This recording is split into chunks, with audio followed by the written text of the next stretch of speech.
The pandemic continues to affect the bottom line at many dental practices, as the ADA's latest poll reports an average patient volume that's just 78% of pre-pandemic levels. But financial help is out there with the updated Paycheck Protection Program. Today, we're speaking with Mark Schmidt, CEO of the Fundex Solutions Group, who will help us navigate the latest updates. Mark, thank you for joining us today. My pleasure, Rich. Thank you. Great. Well, it seems that the news is changing every single day. Can you give us the best update that you can about the state of the current legislation? I can indeed. The law was signed into effect on December 27th. We have just learned this morning that the program will open up on Monday. Great. With a caveat, okay? They're going to open it first for small lenders. And that's basically banks under $1 billion and a few other scattered smaller lenders. They want to give them a head start. There are set-asides in the bill for those lenders. So they're going to give them at least 2 days, Monday, Tuesday. We're hearing that probably Wednesday, those institutions will open up for the second draw loan, which we'll get into in a little bit. And so we don't know yet when the rest of the universe will be able to open up for business, but probably late next week would be my best guess. Okay, and just for anyone who might be watching this later, we're having this conversation on Friday, January 8th. So hopefully by the time people see this, it's already up and running. Right. Okay, and can you provide some of the basics about what the new legislation or any changes that there might be since the last round of PPP funding? I will be happy to. Basics are that Congress has allocated another $285 billion for the PPP program.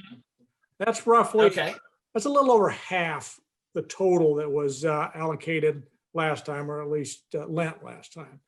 But there are two types of PPP loans now.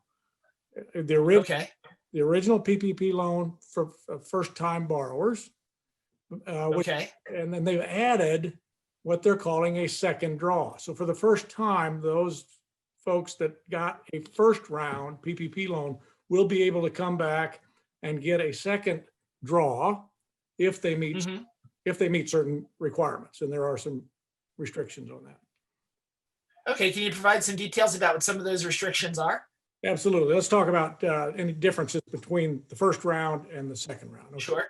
First, the original PPP, anybody who didn't get a PPP loan the first time and wants a first draw, let's call it a first draw. The rules are basically what they were last time, okay? The limit is $10 million. The process is roughly the same, just a couple of little tweaks. So no major change in the first draw, but we're not sure what the demand's going to be for the first draw, because if you'll recall, the money never ran out last time. So virtually everybody who won the first draw last time got it. The big difference is that second draw loan, and it is quite a bit different. For the first time, again, individuals who already have a PPP loan can come back and apply for a second loan, but to be eligible, they have to meet certain criteria. A number on these loans are capped at 2 million instead of 10 million. But more importantly, they've restricted it. Fewer companies will qualify. They've reduced the head count number from 500 to 300. So you have to have less than 300 employees. You have used all of your first round PPP funds or plan to use them all. And then the third one is probably going to affect a lot of borrowers, is that you have to have had a revenue decline of at least 25% in any one of the quarters in 2020 compared to the prior year. Okay. And considering the significant impact that we saw in patient volumes and the shutdowns of dental practices overall, chances are many dental practices will be able to meet that 25% difference to qualify. That would be my thought. A lot of practice shut down, particularly in the second quarter. But again, and it's top line, it's not bottom line. It's top line gross revenue, gross receipts. If you can, if you've got quarterly statements that show a 25% decline in any one quarter, now you can do it on an annual basis, but for most people, it's going to be easier to show that decline on a quarterly basis using the quarter for example, that a dentist was shut down. Okay, so it sounds like that with these very broad guidelines in place, many dental practices across the country should be able to qualify for these programs, whether they applied the first time around or this is even their second time and going back for that second dip, as you said. I would think so. Yeah, and we have a number of dentists in our portfolio. We're expecting them, A, to qualify, and B, be interested. Okay, and as far as the payback requirements go, is there loan forgiveness? Are there interest rates? How does that work? Good question. Good question. Basically, the terms are the same as the first draw loans, meaning that there's no collateral, there's no personal guarantee. It's a 1% interest rate, and it's a 5-year term. And they are just like the first draw. They're designed to be forgiven under basically the same rules and restrictions. And those restrictions basically are, you need to have spent the money on eligible expenses. Okay. And be able to document that you spent the money on eligible expenses. Now, this law did affect that a little bit here also. It expanded expanded the definition of eligible expenses and added a few categories that I think will be helpful to a lot of borrowers, especially dentists. For example, under the previous CARES Act, PPP expense personal protective equipment, renovations that dentists and others had to do were not eligible expenses. They are now. So those are added to the list of things that you can spend PPP money on. They also added operations expenses, money you spend on HR and computers and internet and that sort of thing is all added. And then some supplies are in there also. Essential supplies are basically included. So expanded the base for eligible expenses, but they kept the requirement that 60% of the forgiven amount has to be spent on payroll. It's still the Paycheck Protection Program, right? The objective is to preserve employment, keep people on the payroll. So sometime back, they decided that in order to get full forgiveness, any forgiveness amount had to be at least 60% payroll. So if you take your aggregate amount of your loan and spend 60%, at least 60% of that on payroll. Now you can spend 100% on payroll and it would be forgiven. But if you're going to add in some of the non-payroll expenses, and in addition to what I just listed, the non-payroll expenses have always included utilities, mortgage expense, and rent expense. So so category's been expanded. So it sounds like a lot of the places where dentists are really feeling the pinch right now, not just payroll, but also the PPE equipment like masks and gowns and gloves, and also just installing those glass partitions between the front desk and the office, or even with the operatory itself. Could these loans apply to things like new aerosol collection systems or air sanitizers or air filters? Absolutely. Or along those areas? Absolutely. Congress left that pretty broad. Anything worker protection related and customer protection related would be included. Okay. And can you describe the application and approval process for us? I can do that. Now let's, first of all, we're talking about two different applications now, right? We've got the first round loans. That application process has not really changed from the first process. That application form's been out there a long time, still available. The process is basically you have to supply the application form and three principal things. Number one, your identification to verify that you're an actual business or business owner. Number two, payroll documentation. The loan is based on your payroll. Right. The amount of the loan is based on your payroll. And again, that's 2.5 times your average monthly payroll for 2019 as a general rule. All right. And then the third piece is you have to prove that you're in business on February 15th of 2020, which is about when the crisis hit, of course. Right. Those three things. So the original application process, or the application process for the first draw loan, hasn't really changed much. we're not sure how many of those applications we're going to get. It's the second draw. But we don't have all the details yet. All right. Okay. We do not have, we have some of the guidance. What we don't have is the actual application form. We actually know the form number already. We just don't have the form. The process, Okay. but what's important to know from an application perspective is that the second draw builds on that first loan. Mhm. Clear, and just the terminology, second draw implies that, which means that if you go, there's an incentive for you to go back to your original lender, because in order to make a second draw loan, that lender has to have all the documentation from the first draw. Those three things I just mentioned. It's possible to go to a new lender, but if you go to a new lender, you got to back all the way up and supply all the documentation that was required for a first draw in order, and then apply for a second draw. So with a second draw, you kind of got to, basically two things you're going to have to provide, assuming you go to the original lender. It's going to be P&L information or revenue information to show that your gross receipts declined by more than 25% in a quarter, and then the application form itself. So actually pretty simple for a second draw. And you're eligible then for basically the same amount as that first draw. Again, it's 2.5 times average monthly payroll. There are some industries or some areas that can get a little more. If you're in the food services or accommodations business, you can get you qualify for about 40% more. But dentists, as a general rule, it'd be still 2.5 times average monthly payroll expenses for 2019 or 2020. But there's another caveat there. Okay, if your loan is less, is 150,000 or less, you don't even need to provide the income information or the revenue documentation.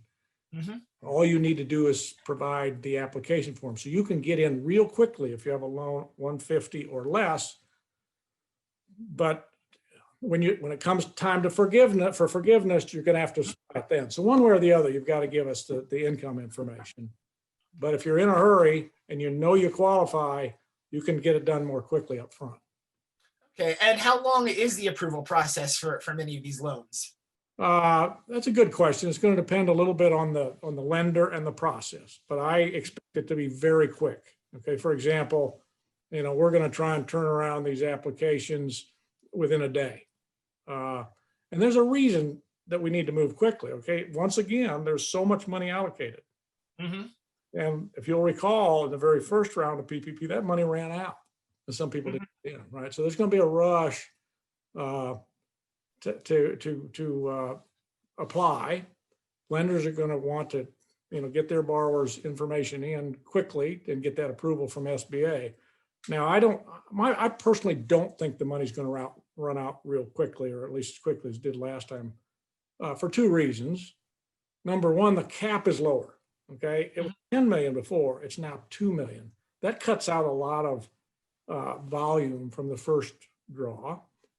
That revenue restriction, there's a lot of companies out there that won't meet that 25% revenue reduction criteria. Now, a lot of us will, because they were shut down.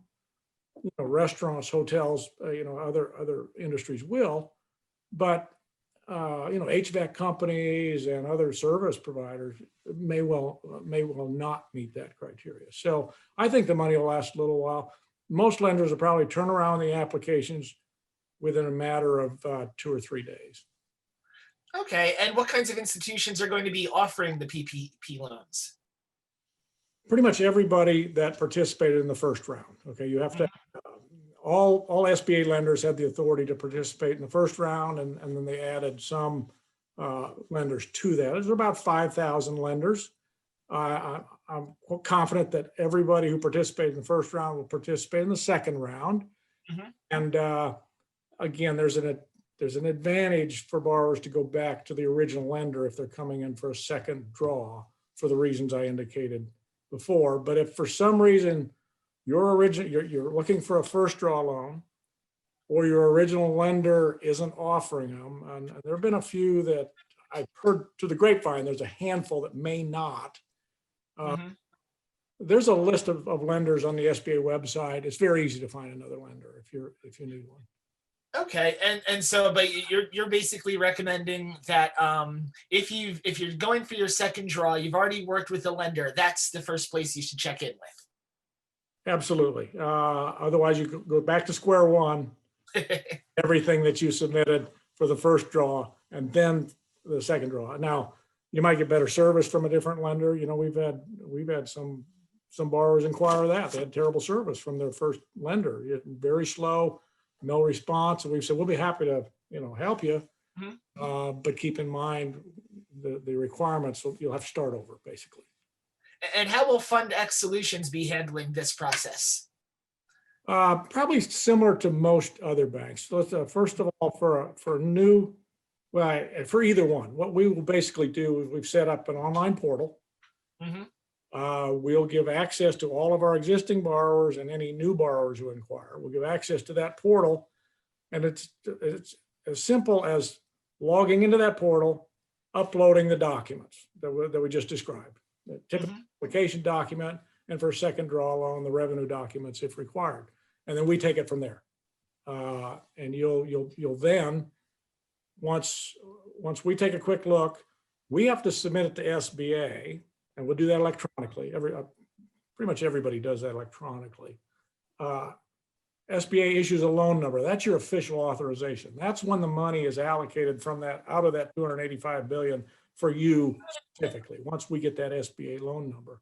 And then there's a short process whereby we'll have to send out a note Mhm. by DocuSign for the borrower to sign off on. As soon as we get that back, get the bank account information, the ACH will go out to the account. Okay, it sounds fairly streamlined then. We had a lot of practice first time around, Rich. We're getting pretty good at this. Okay, and where can dentists go if they need more information about the Small Business Administration in general, or Fundex Solutions in particular, or anything else they might need to know? Well, we have a good website, of course, fundexsolutions.com. But I would say if you got specific questions on PPP, whether that's PPP loans or the forgiveness process, Mhm. SBA website or the U.S. Treasury website have a lot of good information. And the best document from my perspective is a frequently asked questions document. Okay, Mhm. two of them. There's one for PPP loans in general. There is one for the forgiveness process. SBA and Treasury have done a nice job of laying out question by question. You can scan through it pretty quickly and probably find your question or something very similar, and on that FAQ document. So if you're, one place to start would be to do that. One other piece of information I might throw in that about the Mhm. law, because I know a lot of dentists either have another SBA guaranteed product, the 7A product or the 504 product. Right. I'll just mention that has been enhanced going forward also through this law. New 7A loans and 504 loans, borrowers will get the first 6 payments paid by the government. Mhm. There are also no upfront fees, no guarantee fees, and those can be pretty hefty. So the bill itself does a lot of things from a small business perspective and from a SBA guaranteed loan perspective to help the economy and small businesses in particular. So even in addition to the PPP program, there are other options for financial relief. Absolutely. They're not forgivable, but Mhm. not everybody's going to qualify for a second round because of the revenue restrictions. But what you could think about is either the 7A product, 504 product, which is typically for real estate, but if it's operating expenses and that sort of thing, there's a really good 7A product that no upfront fees, 90% guarantee, and first 6 payments by the government. That's going to be huge, I think, from the economy perspective. And there's also the economic injury disaster loan out there. Mhm. That's directly from the SBA. You can get information on that on their website. That's a low interest loan up to 30 years. That's going to be helpful also.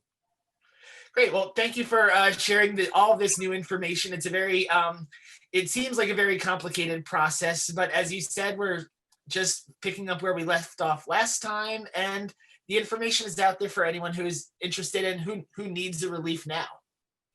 Exactly right, Rich. Great. Well, thank you again for speaking with us again today, and sharing what you know about the PPP with our audience. Happy to do it. Good luck to everybody. You too. Thank you, and have a great day. You too.